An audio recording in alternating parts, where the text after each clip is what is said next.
자, 오늘 설교의 제목을 한번 같이 따라해 보겠습니다. 쫓는 삶과 쫓기는 삶. 시작. 중고등부 무슨 말인지 모릅니다, 지금.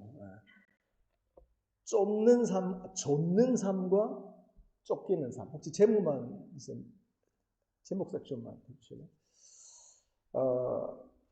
지금은 몰라도 설교 끝나면 이제 여러분들이 잘 이해를 할 겁니다. 2022년이 여러분 밝았습니다. 매년 그랬는지 제가 기억은 잘 나지 않는데 올해 2022년 1월이 되면서 제 마음속에는 그냥 왠지 좀 뭔가 작년과는 다른 하나님의 어떤 그 애절한 호소? 하나님의 좀 뭔가 다른 마음이 좀 느껴집니다. 그래서 그런 것들을 기도하면서 깨닫고 또 말씀 가운데 발견해서 그 하나님의 마음을 좀 전달하고자 합니다. 여러분들, 자, 우리 예빈이, 우리 이현이도 고개 숙이지 말고 앞으로 아빠를 딱 보면서 이렇게 해서 여러분들 시간이 많으면 오히려 시간이 부족합니다. 음식이 오히려 많으면 먹을 음식이 없습니다. 왜? 뭘 먹어야 될지 고민하다가 못 먹습니다. 사람이 많아도 친구가 없습니다. 사랑이 넘쳐도 진짜 사람이 없습니다. 이게 우리가 살아가고 있는 이 시대의 역설입니다. 패러독스입니다. 부족한 게 아니라 넘쳐나는 겁니다. 우리는 과잉 시대를 살아갑니다. oversupply age를 살아갑니다. 옛날에 우리 부모님 시대, 우리 성경을 봐도 믿음의 예수님께서 계셨던 그 시대는 뭔가가 절대적으로 부족했습니다. 시간도 부족하고요, 음식도 부족하고, 사람도 부족하고, 모든 삶의 리소스가 다 부족합니다. 그래서 어쩌면 그들은 그 없는 중에 있었고, 그 부족한 중에도 넘치는 삶을 살았습니다.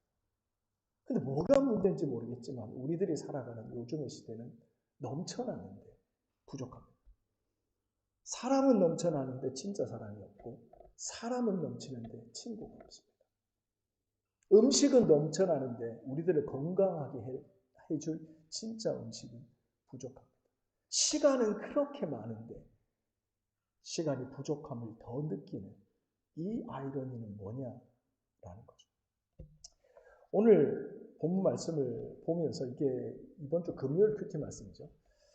제가 이 큐티를 보면서 그런 생각을 좀 했어요.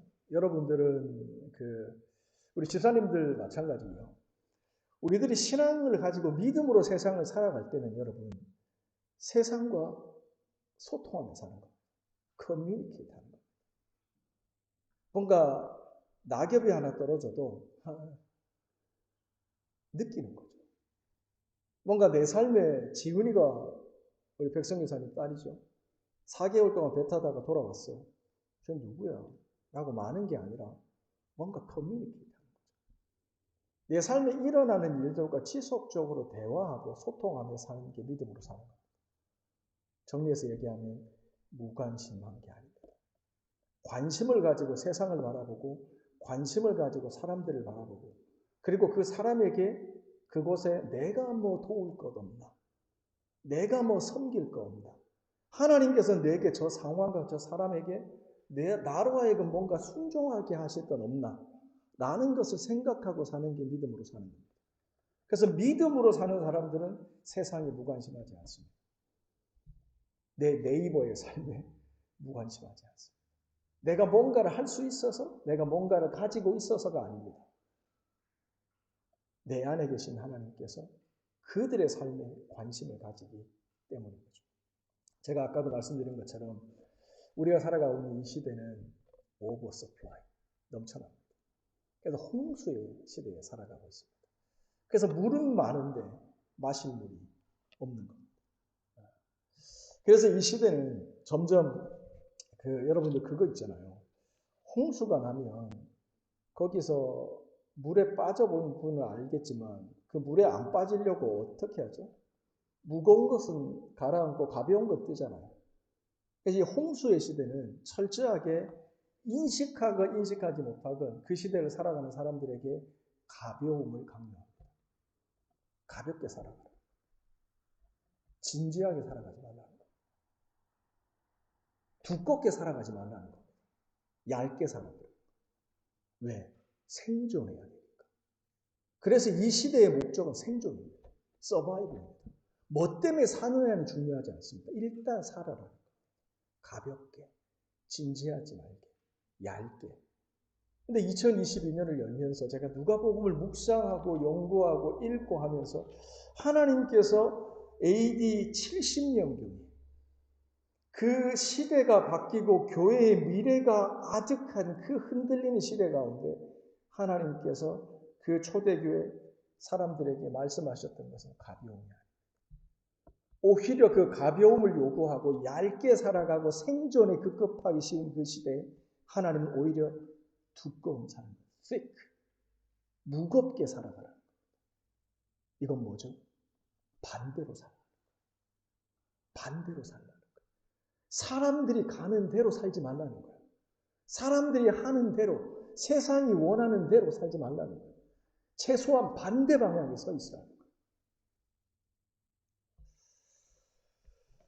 자, 쉽게 가려고 하는데 쉬워지지 않습니다. 지금 초반부터. 자, 쉽게 가보겠습니다. 8장 1절 말씀. 집사님 요거는 한번 들어주시죠. 8장 1절 말씀만 보시면 계속 쭉쭉 나가셔야 됩니다. 쭉쭉 가시면 지난주 설교를 좀 리뷰하려고 했는데 다 넘어가겠습니다. 자, 좀 이제 거기 8장 1절. 우리 같이 한번 읽어볼까요? 시작. 이후에 예수께서 각 성과 촌에 두루 다니시며 하나님의 나라를 반포하시며 그 복음을 전할 때 12 제자가 함께하였고 1절입니다. 제가 아까 말씀드렸죠. 예수 믿는 사람은 소통하는 사람입니다. 소통한다는 게 뭐냐면 느끼는 거예요. 말씀을 보면서 여러분들 느끼고 생각이 돼야 돼요. 1절을 읽으면서 여러분 뭐가 느껴지세요? 예수께서 각 성과 촌에 두루 다니시며 하나님 나라를 반포하시며 그 복음을 전하실 때 12 제자가 함께하였다. 느낌이 있으세요?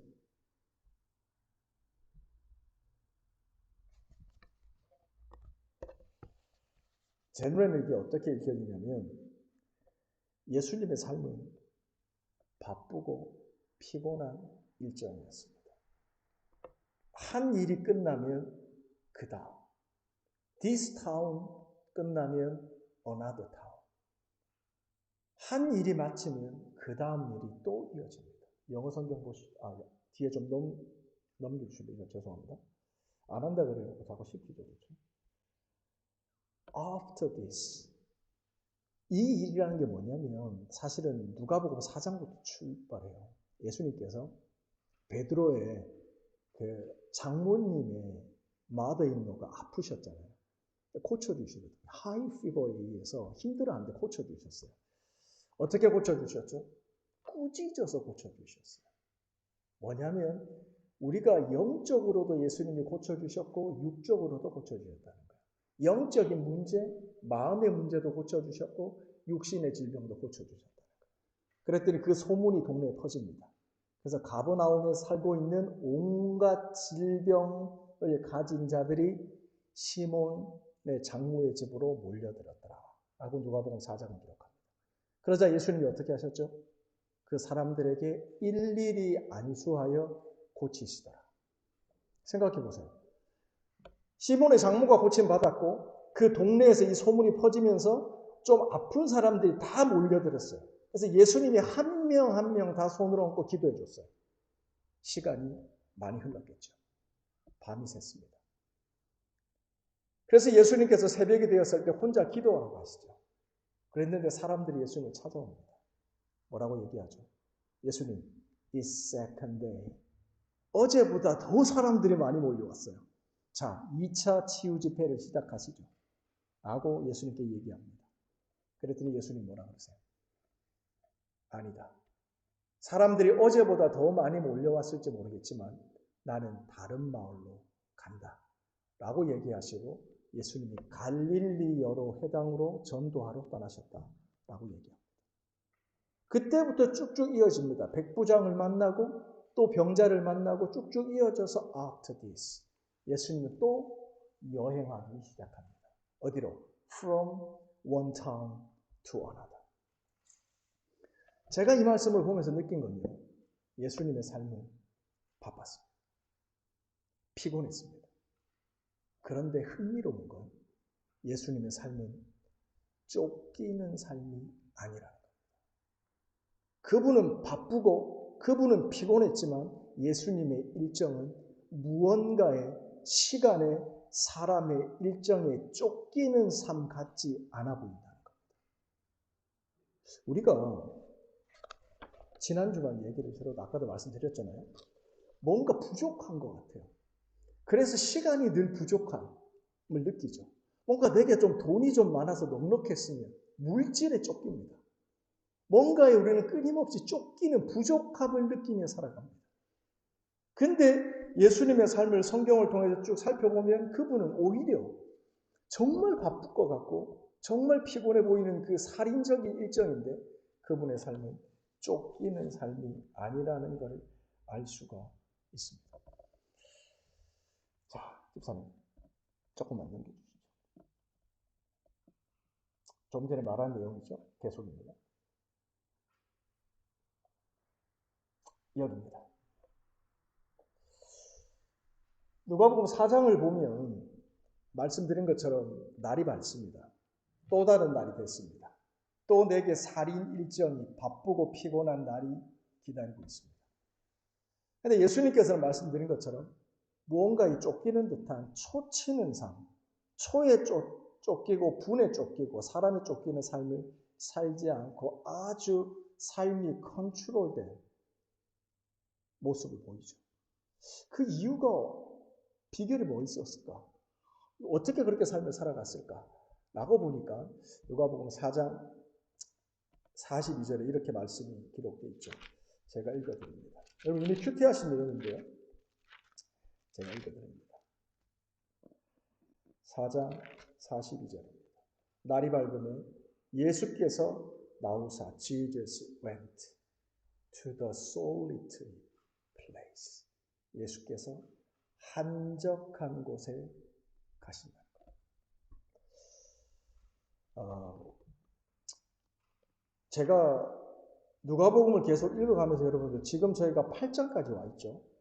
이 8장에서 예수님께서 한적한 곳에 가신 걸 누가복음 몇 번이나 기록하고 있을까요? 꽤나 많이 기록합니다. 꽤나 많이. 오늘날 우리가 여기 중고등부도 있고요. 청년부도 있고 모태신앙도 있고 또 지금 뭐 모태가 아니라 지금 예수님을 만날까 말까 하는 또 우리 친구들도 여기 있습니다. 근데 우리 신앙에 있어서 제일 중요한 게 뭐냐면 하나님을 원투원으로 만나는 거예요. 하나님과의 1대1의 시간입니다. 여러분이 목사의 자녀건 선교사의 자녀건 모태신앙의 자녀건 그게 중요한 게 아닙니다. 하나님하고 1대1로 만나는 거예요. 여러분들 여기서 우리 집사님들은 이제 결혼해서 자녀까지 다 놓으시고 결혼하셨지만 청년들 중고등부 계시죠? 여러분들이 나중에 사랑하는 사람이 생기잖아요. 그럼 그 사람하고 마음이 맞아서 결혼을 해야 되겠다라고 생각하잖아요. 그러면 그 만남은 언제 이루어지는지 아세요? 원투원으로 만나는 1대1로 만나는 시간들을 통해서 사람은 자라가게 되어 있습니다. 우리 기독교 신앙에서 제일 중요한 것은 뭐냐면 내 삶이 무언가에 쫓기고 무언가에 초치고 뭔가에 바쁘고 분주하면서 예수님 놓치고 살아가는 삶이 아니라 뭔가 좇는 삶. 예수님을 따라가는 삶. 믿음으로 살아가는 삶이 되기 위해서는 반드시 우리들의 삶에 있어야 되겠습니다. 그게 한적한 곳입니다. 주님과의 원투원의 시간이라 이 말이죠. 그 다음 말씀에 보시면 지나죠. 이게 끝인가요?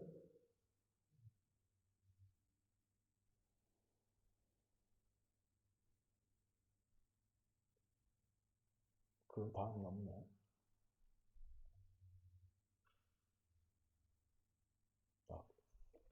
없군요. 오늘 본문 말씀으로 돌아올게요. 자, 우리 성경 가지고 계신 분들, 우리 고진경 집사님, 누가복음 8장 1절 다시 한번 읽어주시기 바랍니다. 이후에 예수께서 각성과 초대교를 다니시며 하나님의 나라를 감포하시며 그 복음을 전하셨을 때 그 제자가 함께하였고. 그렇죠. 아멘. 말씀드린 것처럼 예수님의 삶은 굉장히 바쁘고 피곤했습니다. 근데 그분의 삶을 누가복음 전체를 쭉 다 볼 수는 없지만 그분은 뭔가에 쫓기는 삶이 아니라 아주 질서 잡힌 안정적인 삶을 살아가는 걸 보게 됩니다. 그 이유가 뭔가라고 봤더니 누가복음 4장에서 우리가 살펴본 것처럼 예수님은 그 바쁜 중에도 한적한 곳에 가서 하나님과의 깊은 만남의 시간을 구합니다. 하나님과 내가 원투원으로 만나는 하나님과의 깊은 만남의 시간입니다. 그것은 뭘 의미합니까? 하나님의 인도하심을 쫓아가는 삶입니다. 우리가요, 믿음으로 이 세상을 살아갈 때 하나님의 인도하심을 쫓아가는 삶을 놓치면 우리들의 삶은 쫓깁니다. 반대로 얘기하면 우리가 뭔가에 계속 쫓기는 삶, 원하지만 원하지 않는 뒤죽박죽한 삶을 살아가고 있다면 우리가 점검해야 될 건 하나입니다. 내가 하나님의 인도하심을 쫓아서 살아가는가. 아까도 말씀드린 것처럼 누가복음 4장에 보면 예수님께서 시몬의 장모를 고쳐주신 다음에 사람들이 겁나게 많이 모이는 거예요. 동네 사람 다 모인 거예요. 그래서 제자들이 와서 얘기해요. 목사님 다른 데 갈 필요 없습니다. 예수님. 여기다가 그냥 교회를 짓고 여기다가 그냥 집회를 며칠씩 해도 좋을 것 같습니다. 대중적인 필요, 사람들의 필요가 있으니 여기 머뭅시다 라고 얘기합니다. 근데 한적한 곳에서 기도하셨던 예수님은 제자들과 다른 생각을 하십니다. 뭐죠? 머무는 게 아니라 다른 데로 가는 겁니다. 뭐죠? 하나님의 뜻을 쫓아가는 겁니다. 큰 교회를 만드는 게 목적이 아니라 그곳에서 더 많은 사람을 치유하는 게 목적이 아니라 하나님의 인도하심은 어디에 있었냐면 다른 마을로 가는 데 있었다는 겁니다. 쫓기는 삶이 아닙니다. 하나님의 뜻을 쫓아가는 삶입니다. 능동적으로 쫓겨서 피해자처럼 사는 게 아니라 하나님의 뜻을 깨닫고 거기에 내 삶을 맞추는 삶입니다. 우리가 2022년 우리들이 살아가면서요. 이게 사실 별거 아닌 말장난 같지만 굉장히 다른 삶입니다. 쫓기느냐, 쫓느냐. 내가 주님을 쫓아가면 내 삶은 쫓기지 않습니다. 근데 내가 주님을 쫓아가지 않잖아요. 그러면 내 삶은 쫓기게 돼 있습니다. 반드시 시간의 부족함에 부딪힙니다. 뭔가의 물질의 부족함에 부딪힙니다. 더 있었으면, 더 여유 있었으면, 더라는 함정에 빠집니다. 그러나 성경을 보고 예수님의 삶을 보면 예수님은 쫓기지 않습니다. 그분은 하나님의 인도하심을 따라서 정확하게 쫓아가는 삶을 살아가게 됩니다. 오늘 2절과 3절 말씀을 보면 사람들이 등장을 하죠. 사람들이 등장합니다. 진경 집사님 계속 읽어주시면 2절, 3절. 또한 악기를 쓰는 예수님과 병고침을 가진 어떤 여자들 곧 일곱 귀신이 나가는 자 막달리아 유다의 마리아와 또 헤롯의 청지기 구사의 아내 요한나와 또 수잔나와 다른 여러 여자와 함께하여 자기들의 소리로 저희를 섬기더라. 아멘. 이 구절도 마찬가지예요, 여러분들. 큐티 하셨죠? 지금 말씀을 읽으셨죠? 뭐가 느껴지세요? 무슨 생각이 드세요? 많은 이름들이 나옵니다. 귀신이 들렸는데 예수님께서 축사해 주셨다는 거죠. 병이 걸렸는데 고쳐주셨다는 거죠. 그런 여자가 한두 명이 아니라는 겁니다. 그런 사람이 한두 명이 아니라는 겁니다. 근데 그들은 고침받고 나서 예수님을 따랐다는 거죠. 그리고 3절 말씀에 보면 헤롯의 집안에 청지기가 있었는데 그의 아내가 또 수잔나라는 여자가 예수님을 따랐다. 근데 많은 여자들이 또 예수님을 따랐다. 근데 맨 밑에 흥미로운 기록이 하나 나오죠. 그들이 자기들의 소유로 그들을 섬기며 예수님을 따랐다. 이렇게 되어 있습니다. 그럼 이게 무슨 뜻이냐면요. 제가 결론부터 얘기를 하면 이 사람들의 공통점은 예수님을 주라고 고백하는 사람. He is my Lord. 내 주라고 고백하는 사람들. 여러분 지금 한 분도 반응이 없으신데 주라는 고백은 믿음의 고백입니다. 신앙의 고백입니다. 예수님이 내 삶의 주인이다, Lord라는 고백은 너무나 중요합니다. 주님이 내 삶의 주인이라는 고백이 없으면 우리는 주님을 못 따라갑니다. 주님을 쫓아가는 삶이 가능하려면 한 가지가 돼야 돼요. 그게 뭐냐면 주님이 내 삶의 주인이라는 말입니다. 여러분들 사도 바울 보면 사도 바울이 신약성경에 편지를 많이 썼잖아요. 그러니까 빌립보 교회에 편지하고 고린도 교회에 편지하고 편지를 많이 쓰잖아요. 근데 편지를 쓸 때 자신을 소개한단 말이에요. 그 소개에 빠지지 않는 말이 있어요. 그게 뭐죠, 하나님? 그리스도의 종된 나 바울. 이 말이 뭔 줄 아세요? 이 말은 주님은 나의 Lord, 나의 주라는 말입니다. 주님이 내 삶의 주인이기 때문에 나는 자연스럽게 주님의 종이라는 겁니다. 그렇기 때문에 하나님께서 말씀하시는 게 내가 들어도 되고 순종해도 되고 순종 안 해도 되는 옵션이 아니라 이거는 무조건 순종해야 되는, 목숨 걸고 지켜야 되는 말씀이 되는 거죠. 왜? 나는 그분의 종이고 그분은 나의 Lord, 주가 되시기 때문에. 목사님 오늘 너무 뻔한 얘기 하시네요. 그게 아니에요. 여러분 지난 한 주, 지금 2022년 1월 달 제가 지금 주구장창 설교를 하고 있잖아요. 그렇죠? 특세부터 시작해서 얼마나 많은 하나님의 메시지를 딜리버리 했어요. 그런데 질문이 여기서 나갑니다. 여러분, 하나님의 말씀에 순종이 잘 되던가요? 나쁜 소식, 좋은 소식 구분해라. 나쁘게 들려도, 나쁘게 보여도 그게 좋은 소식이다. 그러므로 회개에 합당한 열매를 맺어라. 이 말씀 앞에서 순종이 잘 되던가요? 하나님의 뉴와인, 새로운 말씀과 하나님의 그 은혜가 너희 안에 담기지 않고 계속 밑빠진 독처럼 은혜가 잊어버리고 살아가는데 너희들의 와인스킨, 너희들의 삶의 올드 와인스킨, 익숙해져 있는 구습을 쫓는 옛사람의 습관들을 벗어라. 포기해라. 굿바이. 날마다 이별하는 걸 배워라. 라고 말씀했는데 이 말씀에 순종이 쉽더냐? 라는 질문이에요.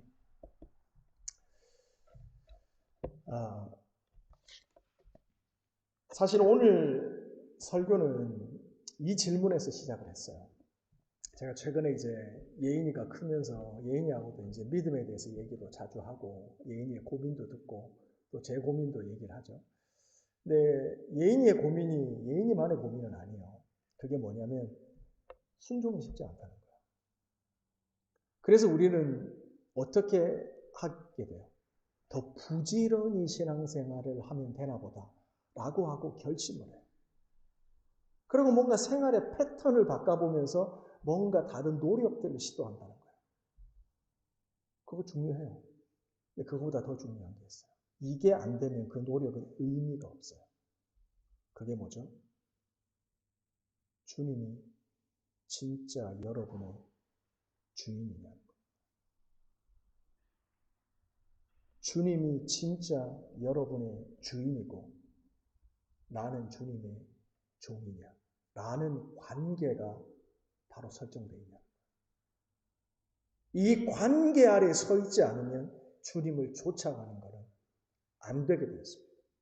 반대로 얘기하면 진짜 주님이 나를 구원하사 나의 죄를 용서해 주시고 내 삶에 지속적으로 하나님의 뜻을 행할 힘과 능력을 공급해 주시는 나의 주인이라는 믿음의 고백이 있으면 주님을 쫓아가는 삶은 가능해지게 돼 있다 이 말이죠. 여러분 우리가 누가복음 4장인가 5장인가 보면 예수님께서 베드로를 부르시잖아요. 그의 고향에 가서 고기 잡고 있는 베드로를 부르시잖아요. 그랬더니 베드로가 예수님에 대해서 소문을 좀 듣고 있었던 것 같아요. 그래서 예수님이 이제 자기는 고기 잡는 거 다 끝났지만 예수님이 배 좀 빌려달라 그래서 예수님을 태우고 그 게네사렛 호숫가에 가서 그물을 던지잖아요. 자기가 밤새서 그물을 던졌는데 한 마리도 못 잡았잖아요. 근데 예수님께서 말씀하세요. 그 밤새서 고기 잡은 거 다 알고 계시거든요. 근데 한 마리도 못 잡은 거 다 알고 계시거든요.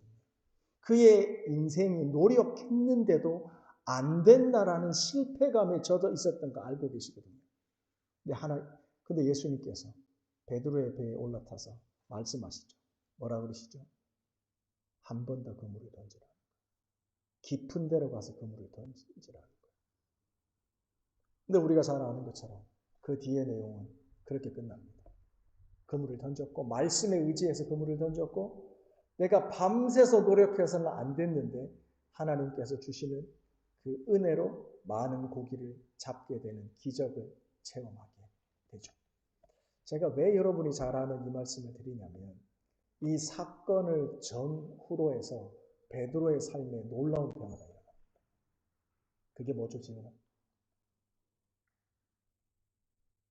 물론 여러분이 누가복음 8장을 보면서 베드로는 모든 것을 버리고 예수를 쫓았다라고 기록되어 있어요. 맞는 말이에요. 베드로는 모든 것을 버리고 예수님을 쫓았어요. 근데 이거보다 더 중요한 게 있어요.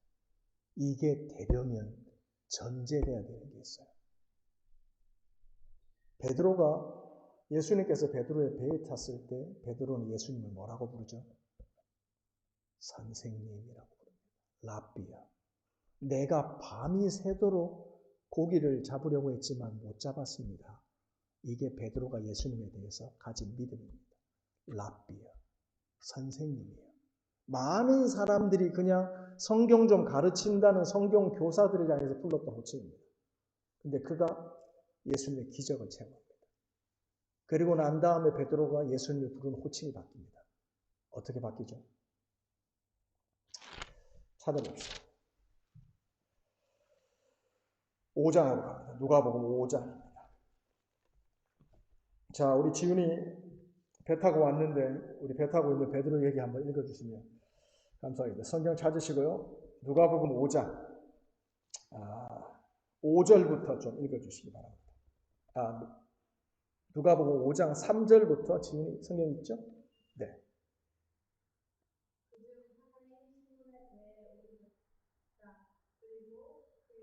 잠시만요. 죄송합니다. 성경 버전이 좀 다른 것 같네요. 기억한 건 맞아요? 5장 3절부터.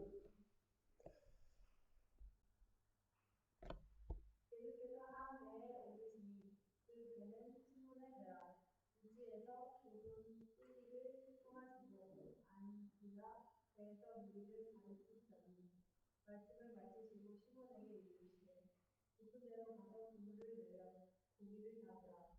시몬이 대답하여 가로되 선생이여 우리들이 밤이 닿도록 꿀을 하였으되 얻은 것이 없으라는 말씀에 의지하여 내가 그물을 내리리라 하고 그리한즉 고기를 애우는 것이 힘이 많아 그물이 찢어지는지라.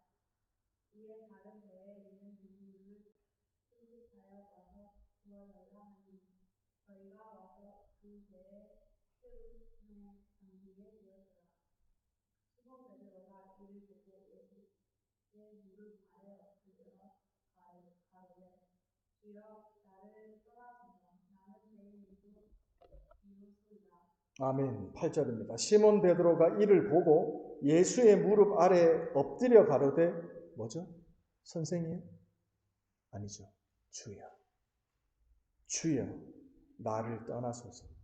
나는 죄인이로소이다. 자, 이제 말씀을 바치는 게 좋을 것 같습니다. 사랑하는 성도 여러분, 신앙은 노력으로 하는 게 아닙니다. 신앙은 하나님과의 관계에서 출발합니다. 하나님과의 인격적이고 지속적이고 개인적이고 믿음의 관계가 되지 않으면 주님을 쫓아갈 수가 없습니다. 주님을 쫓아가는 것만큼 어려운 게 없습니다. 그리고 나는 교회를 다니지만 신앙생활을 하지만 내 삶은 지속적으로 무언가에 쫓겨다닙니다.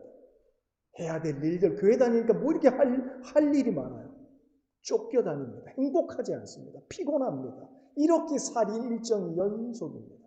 근데 내 삶이 하나님의 은혜로 하나님이 내 삶에 베푸시는 은혜와 역사와 기적을 통해서 그분이 내 삶의 주인으로 바뀌면 진짜 그분이 나의 모든 죄와 내 삶의 모든 걸 주관하시는 나의 주가 되시면 내 삶은 바뀝니다. 그렇게 쫓기던 삶이 쫓기지 않습니다. 왜요? 주님을 쫓아가기 때문에. 하나님의 말씀에 순종하여 하나씩 살아가다 보니 내 삶에 엉켜진 모든 것들이 풀어지는 것을 보게 된다. 이 말입니다.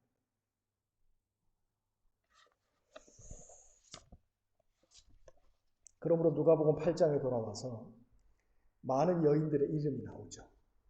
그들이 자기가 가진 소유를, 물질을 버리고 주님을 섬겼다고 하죠. 어떻게 그럴 수 있었을까요? 그들은 주님을 자신의 인생의 주인으로 인정했기 때문에. 그러므로 그분의 말씀 앞에서 그들은 순종할 수가 있었던 거예요. 사랑하는 성도 여러분, 살아가는 중고등부, 청년부 여러분, 주님이 여러분의 주인이세요. 베드로가 예수님을 만난 것처럼 주여 나를 떠나소서. 나는 죄인입니다.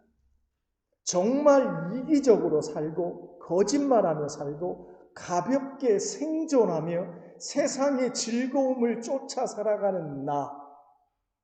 그런 마음이 가득하지만 아닌 것처럼 하고 세상에서 즐거움과 성공과 예수 믿고 교회 다니고 믿는 집안의 자녀로 살아가지만 하나님의 영광을 위해서 사는다는 말은 전혀 모르고 여전히 예수 안 믿는 불신 친구들처럼 똑같이 살아가는, 그들이 내 삶을 볼 때 너무나 동질감을 느끼는, 별 다른 거 없네요 라는 이런 모습으로 살아가고 있는 우리가 아니라는 겁니다. 예수님은 이 땅에 오셔서 하나님 나라의 복음을 전했죠. 그 복음의 첫 마디가 뭐였죠? 회개하라.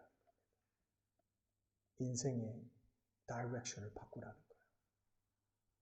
그리고 그 회개에 합당한 열매를 맺으라는 거예요. 내 자신의 만족과 플레저, 레저가 아니라 하나님의 영광을 위해서 살라는 거예요. 그게 주님을 쫓아가는 삶이에요. 그렇게 될 때 우리들의 삶은 쫓기지 않습니다. 이 시간 하나님 주신 말씀 기록하고 기도하는 시간 갖도록 합니다.